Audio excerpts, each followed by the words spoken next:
We're going to do a video on the maintenance of the Genine pump. So one of the things are the geysers.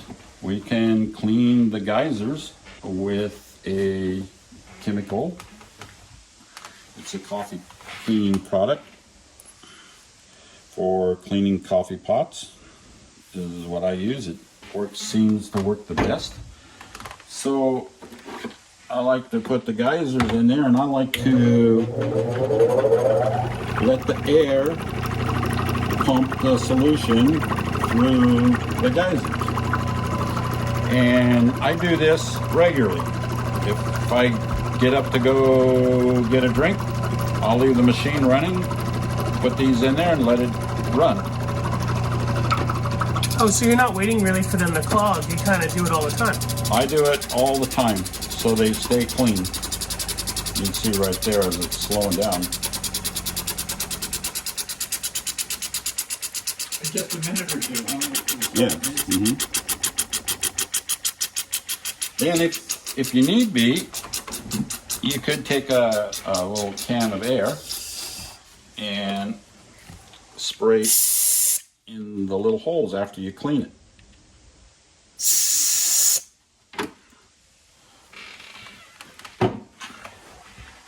So that would be the maintenance part of the geysers. Now we can go with the pump.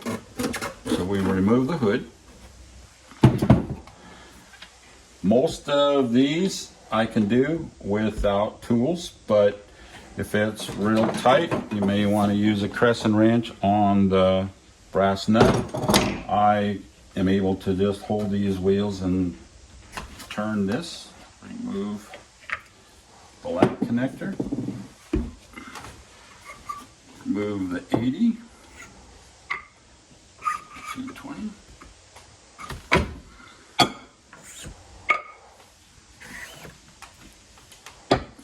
Now we have the pump.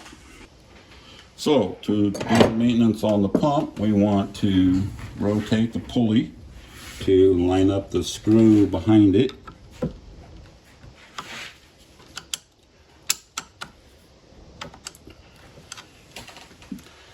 So now you can remove the pump belt. The pulley is a floating pulley, so you can just pull it, turn where the flat spots are, and then just pull this straight out.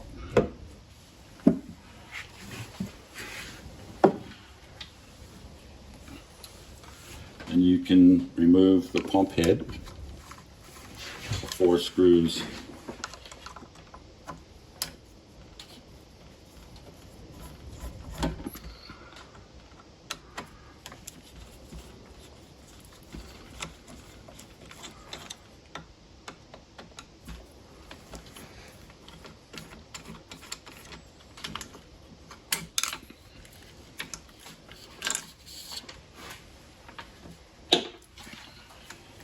Have the cylinder, the gasket, and then we can remove the piston. So then you want to clean these parts. You clean this crankcase out. You may want to even use a little sandpaper and sand it.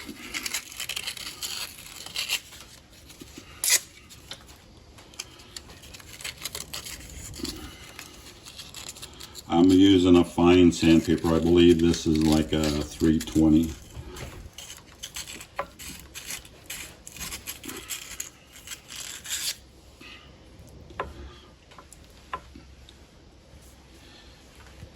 You could remove this.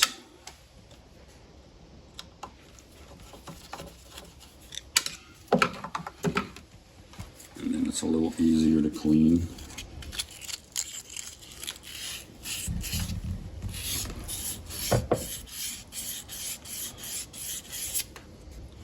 So when you clean it, you want to make sure you clean any residue out of there, or it will score this bronze bushing. So you want to make sure that's good and clean. Then you can put a little pump oil in there, a drop or so. Oop. And this pump oil, is this like 3 This, in 1? Or? no, this is, it has to be 30 weight non-detergent oil, or a white mineral oil would work.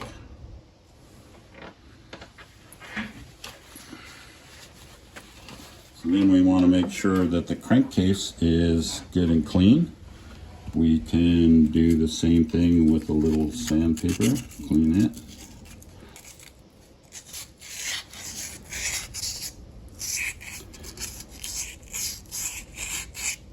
Make sure again that it's no residue.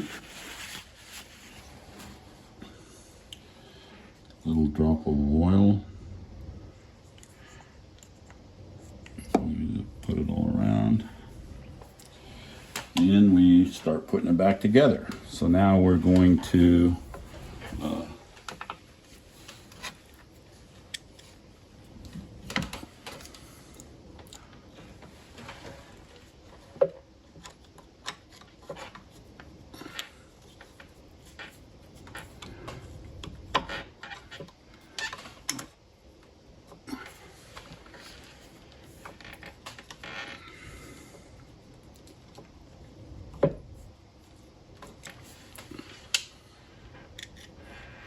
Have you ever had to do this, Dave? All the time.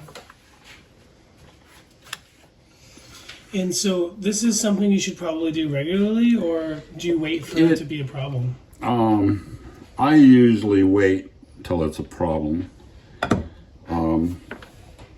It's kind of easy and quick, so I usually wait till it's a problem. Now, the hard part is putting this piston into this pulley. It's a blind hole, so you have to feed this pin into this bronze bushing, and you can't see it. Can you take that out for me? And you won't be able to see it. There we go. So this little hole that's in this shaft is to oil the little bronze bushing. So if you put that near the top, you kind of know where it's at. You get it started, fish the piston pin in there, you kind of feel it to go in the pulley, and then there you go, and then there you go. You made it look so easy. Usually takes me at least a half hour to 45 minutes to do that part. I called Jim, and Jim told me about the hole, and the hole would be right above the piston part. That saved me a bunch of time. So now the leathers could be replaced, and now would be a time to do it. You'd remove that screw and remove the leathers if you need be. You would put your cylinder back on, your gasket into the pump head, and then the pump head goes back on.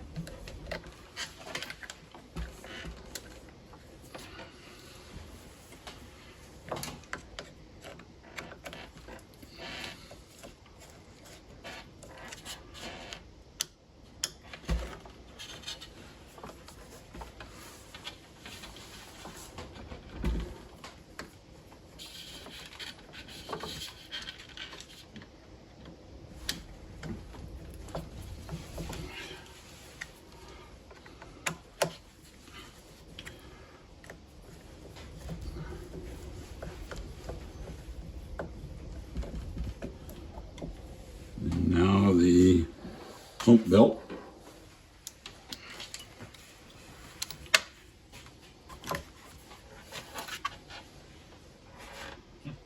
There's a rock I was missing.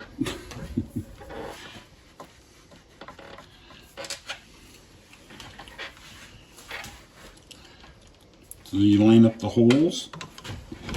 You move the body of the pump up, tighten the screws. For the tension of the belt? For the tension of the belt, yes.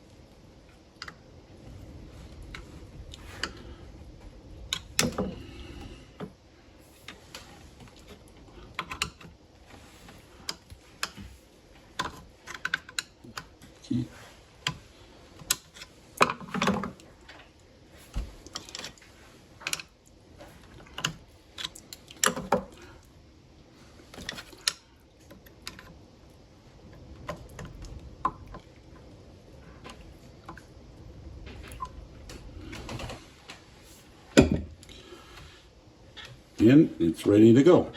So while it's off, you may want to clean your shaft with a sandpaper.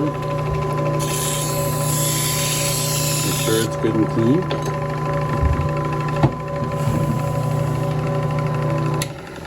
Now, I left the pump heads a little loose. So it's a good idea if you changed new leathers to leave that loose and get it working, and then let them kind of break in, and then slowly tighten the pump heads down.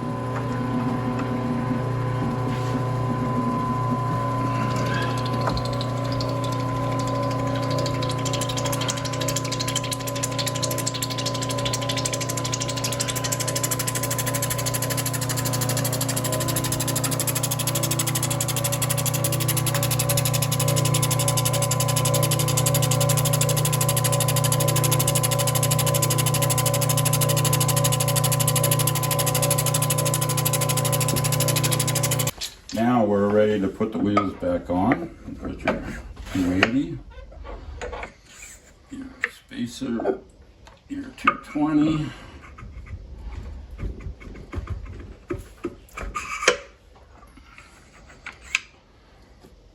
Not the cross-cut 80. Yes, and I use an 80 hex.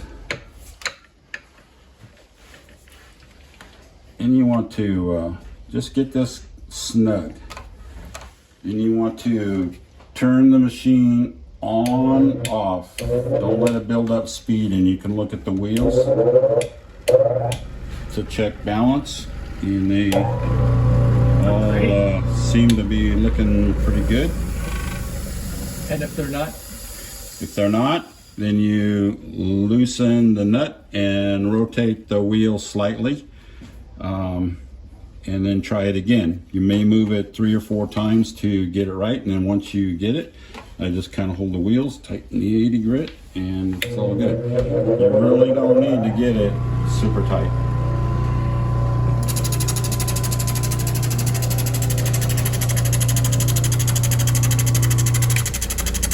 And we're ready to go. Is the 2 red screws in the top of the pump head. The one here is the one that oils the leathers.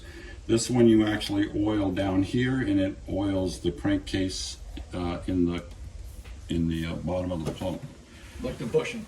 And it's only 1 to 2 drops, not a lot of oil. That's important. I would think you would have just squirted as much as it'll take, right? No, you don't want that. What would happen if you put too much oil? It leaks out and it goes onto the belt. Then the belt could slip, then you got to take it all apart and clean the belt. Right. Okay.